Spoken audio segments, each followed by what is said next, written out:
by His Excellency Hassan Ali Khayre, Prime Minister of the Federal Republic of Somalia. May I request protocol to escort His Excellency.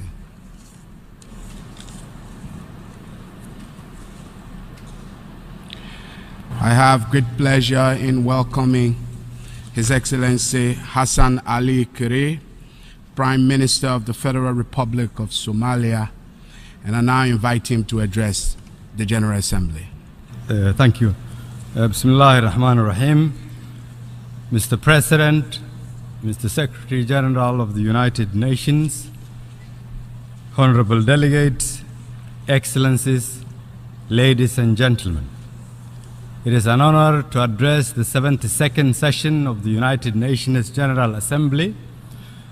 I bring you warm greetings and good wishes from our President, His Excellency Mohammed Abdullahi Mohammed Farmajo, and the entire government and people of the Republic of Somalia. Allow me to first congratulate the President of the 72nd session of the United UN's General Assembly for assuming this role and for ably steering the august body toward a successful gathering. This year's session also coincides on a National Peace Day. Yesterday we observed the International Day of Peace, a day that called for togetherness and solidarity with those who have been forced to flee their homes and those who leave home to seek a better life. The theme of this year's General Assembly speaks of peace and decent life in a sustainable planet. The similarity in focus goes beyond coincidence to acknowledge that the pursuit for peace, decent life, respect, safety, and dignity is a global need, yet elusive for hundreds of millions of people in the world today. From Syria to Central African Republic, from the Rohingya people of Myanmar to the people of Libya, the number of protectorate and new conflicts remains unacceptably high. The Somali people have for many years been a victim of war, famine, and poverty, which has seen them displaced internally, while others made the perilous journey abroad. We therefore know too well the necessity for others to open their doors to distort and disillusion people who, just like us, are looking for a safe and dignified living.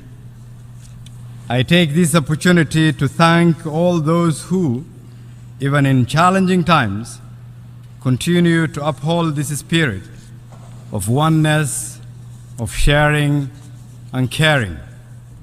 Mr. President, Somalia is rising, and we are determined to stay the course. Our aim is to contribute positively to the progress of our region, our continent, and the world. Despite enormous challenges, we are, among others, improving security, reestablishing law and order, and conducting the necessary political and socio-economic reforms. The progress achieved so far is because the Somali people have embraced a new dawn, and our relentless partners continue to walk with us in our journey towards peace and prosperity. We will continue to formulate measures to strengthen Somalia's progress, including in revenue generation. However, there are some serious challenges beyond the control of the Somali government.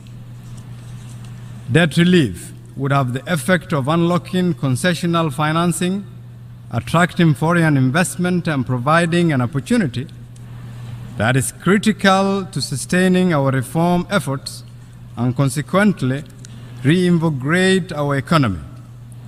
We are already working with the international financial institutions towards this objective, and through this forum seek your support. Mr. President, terrorism remains one of our pressing challenges, with its repercussions felt globally. As such, our unity in addressing this scourge collectively and sustainably is critical. No effort should be spared in neutralizing the growth and influence of international terrorist organizations such as ISIS, Al-Qaeda, who, as we know, are key influencers of localized terrorism. Efforts to step up military interventions against such groups should be redoubled. In Somalia, we've made significant strides, which we have weakened the capability of Al-Shabaab. In this regard, I would like to thank AMISOM for their sacrifice, unfailing support, dedication, and solidarity in the fight against the Shabaab. To ensure the sustainability of such gains, we focused on strengthening the military capability of our national security forces. However, the arms embargo imposed against Somalia is a severe limitation towards this objective. The federal government of Somalia will continue to work with the Security Council and relevant actors on our roadmap towards lifting the arms embargo. Poverty and lack of education and livelihood opportunities remain also contributing factors to the growth of violent extremism. Across the world, disillusioned youth are at heightened risk of exploitation by criminal networks, including terrorists.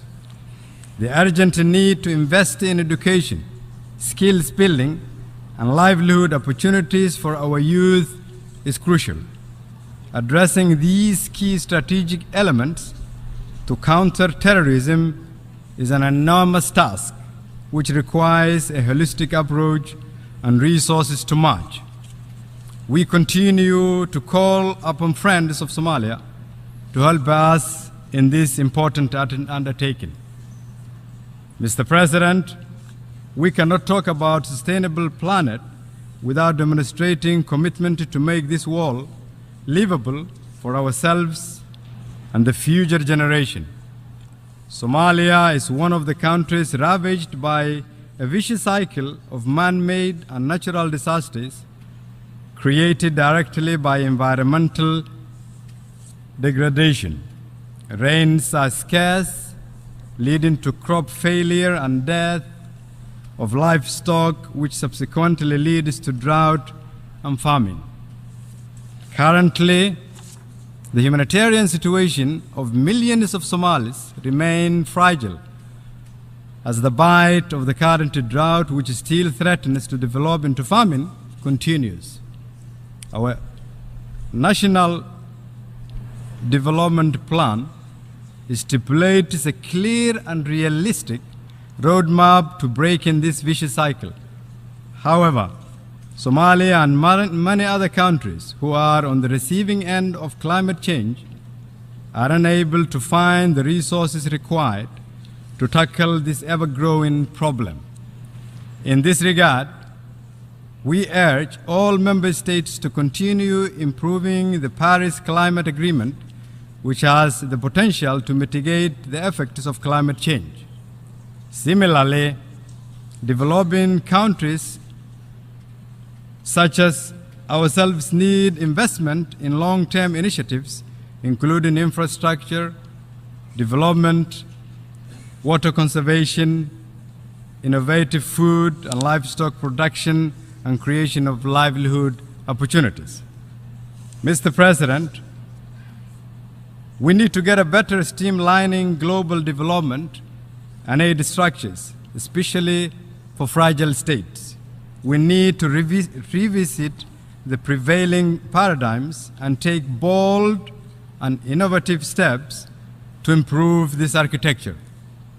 The New Deal, engagement in fragile states agreed in South Korea in 2011, was certainly a great step in that direction.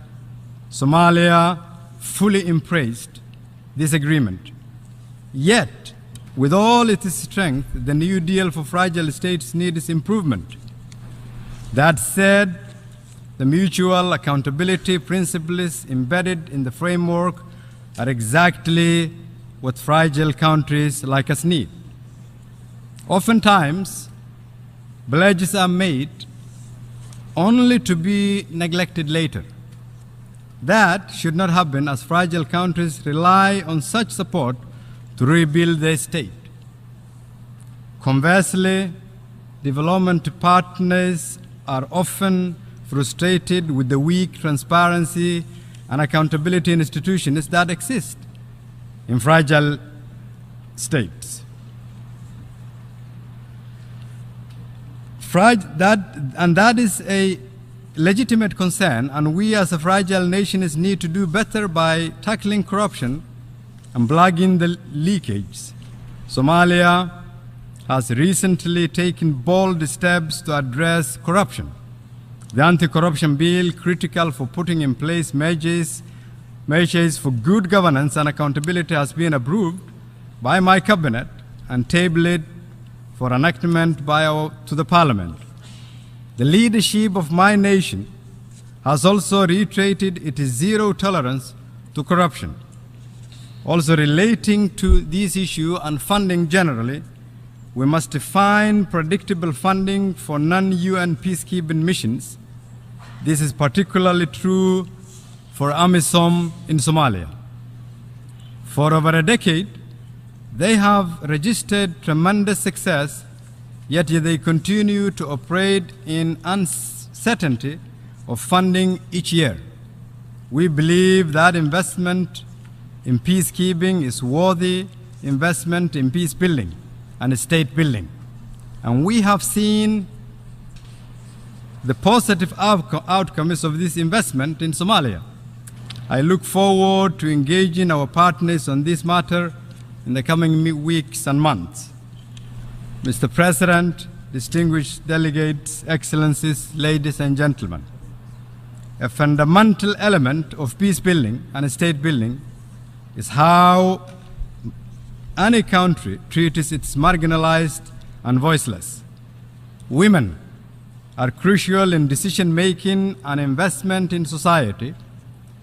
In spite of our many challenges, Somalia has made significant steps in this regard. During the 2016 election, the number of women in our parliament increased from 14 to 24%. Although we missed our 30% target, we did improve markedly from a few years ago. 6 months ago, when I was forming my Council of Ministers, I appointed 6 women to my cabinet. They hold some of the most important portfolios in our nation, including trade and industry, health, ports, youth and sports, women and human rights, and humanitarian affairs. In Somalia, women played an instrumental role during our worst times. In addition to being mothers and wives and sisters, they dominate the informal economy. Many living as refugees and migrants remain the lifeline of their families through remittances sent to Somalia. Similarly, youth are vital to peace building and state building. The number of youth in our parliament has increased exponentially, and I have also appointed a number of very young people to key cabinet positions. One of them, the late Abbas Siraji, who was tragically killed in May this year. He was a beacon of hope for Somalia's young people. Having grown up in the world's largest refugee camp in Kenya, he worked hard, studied, and worked for various UN agencies. I appointed him to the Minister of Public Works and Reconstruction at age 31. And although he is no longer with us, his appointment brought out the potential of thousands of young people across this country. Somalia He showed them that life in the refugee camps, as harsh as it was, didn't mean the end of hope. One of the core principles, Your Excellencies, in these United Nations is the human rights. We are working hard to ensure the respect for human rights of all people. The establishment of institutions such as the National Human Rights Commission that is mandated to protect and promote human rights will be a significant step towards this direction. Vital legislation on human rights such as the soon-to-be approved Sexual Offences Bill provide the tools to fight impunity of sexual perpetrators. And even though we are fond of our tradition, it should never be a reason to condone impunity, and my government is determined to find ways to harmonize our traditional dispute resolution and our conventional justice system in a manner that respects the human rights of its people. Mr. President, the United Nations continues to be the world's most important and common platform for nations to develop and strengthen bilateral and multilateral relations. It is a core UN principle for states to respect each other's political independence, sovereignty, and territorial integrity. It is a principle that should be promoted and upheld at all times, especially when engaging with fragile states such as Somalia. Mr. President, in closing, I would like to take this opportunity to add my voice to the reform process of the United Nations. This organization has worked for peace and stability for decades, and I strongly believe that the Secretary General's reform agenda will most certainly lead to a far responsive and dynamic institution. As a country that has greatly benefited from the UN system, we've also seen that it can improve its overall efficiency. With that, I would like to conclude by once again reminding all of us that we must redouble our efforts to focus on peace and decent life for a sustainable planet, and that will take a collective recognition that what happens in one corner of the world impacts another corner of the world. Thank you, and may Allah bless you all.